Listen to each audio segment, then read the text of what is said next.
Hello and welcome to the I've Seen Everything Reaction Wrap-Up podcast.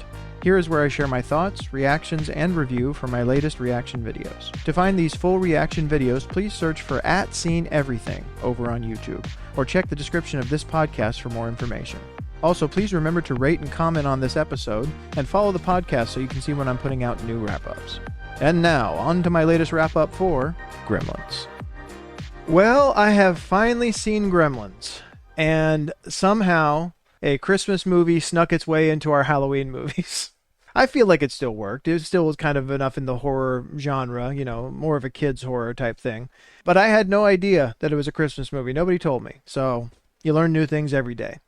I enjoyed that a lot. I mean, again, I said that I had seen the second one several times, but again, it's been many years since I have. So I didn't remember kind of all the ins and outs of the Gremlins and how they operated, how this universe operated. I don't know how many of them they kept or changed or what exactly the setup was for the second one. I feel like I need to watch the second one again now. But he has Gizmo back. I don't know how he gets him back. I'm almost positive he goes to New York, gets a job at like an ad firm or something like that, and Gizmo ends up there and craziness ensues in New York. I mean, I guess that was the next logical step. It's like you have this happen in a small town.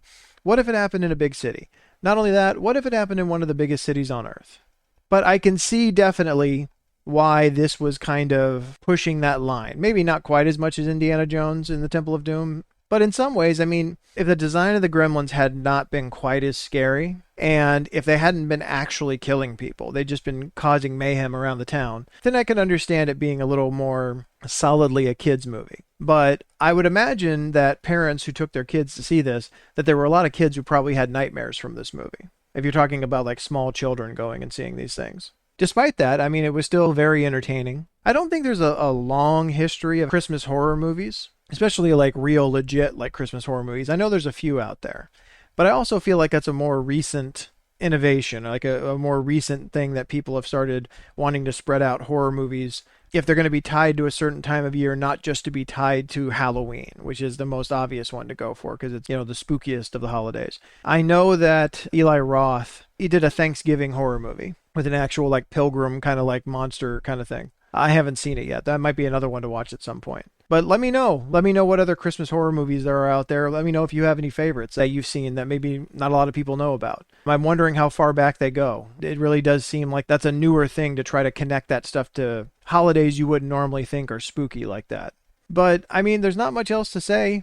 Enough kids saw this when I was younger that Gizmo was everywhere. Gizmo was pretty much the entire reason I'm sure they made a second Gremlins movie, is because as a character, he was just so popular. There were so many Gizmo toys they sold. I'm almost positive, even though I don't remember seeing it, but it just seems too obvious that they had a radio control car with Gizmo on it somewhere, just from that last scene. Everybody would have been wanting that. Kids were so easy to sell toys to back then, as far as kind of tie-ins to movies and things. I mean, the Transformers, their entire existence is based on their connection to their toy line. But even Home Alone 2, I remember. Kevin has that little voice recorder thing. They started selling that with Home Alone 2 branding on it and Macaulay Culkin's face on it and all that. So the toy tie-ins and all the kind of merchandising tie-ins to this had to be crazy. And even for somebody who didn't watch Gremlins back then and didn't know a lot about Gremlins, I still remember Gizmo being everywhere. It was a good, entertaining movie. There were some parts that definitely were pretty slow. There were some parts that didn't make a ton of sense as far as his family being very, very laid back, like about everything. Oh, you brought this creature that nobody's ever seen before into our house and it's going to be our pet. Oh, great. What's for dinner? Oh, it's hatching all these other ones. Oh, well, things happen. Oh, well, it's these more aggressive, scarier looking ones. Well, I'm sure it'll be fine. And then mom has to become Gremlin Warrior with her TV tray shield and her butcher knife, sticking them in juicers and microwaves. But hey, for those of you for those of you who were there for it, that's the 80s for you. How many movies did they have with premises like that? They don't necessarily completely add up, but if they do a good enough job, it can still be entertaining nonetheless. Anyway, I feel as though I've said enough about this fine movie we know as Gremlins. I feel as though I am happy to have had you here for the fourth and final week of our Halloween horror reactions. Horror in a little bit of quotes here. Although, I mean, there were still definitely horror elements here. There were scenes that were very much, horror scenes. People died. Just not quite as graphic and serious as, real adult horror movies. But anyway, thanks for being here with me to watch this. I genuinely appreciate it. And I will see you on the next video. Take care. Thanks so much for listening to the I've Seen Everything Reaction Wrap-Up.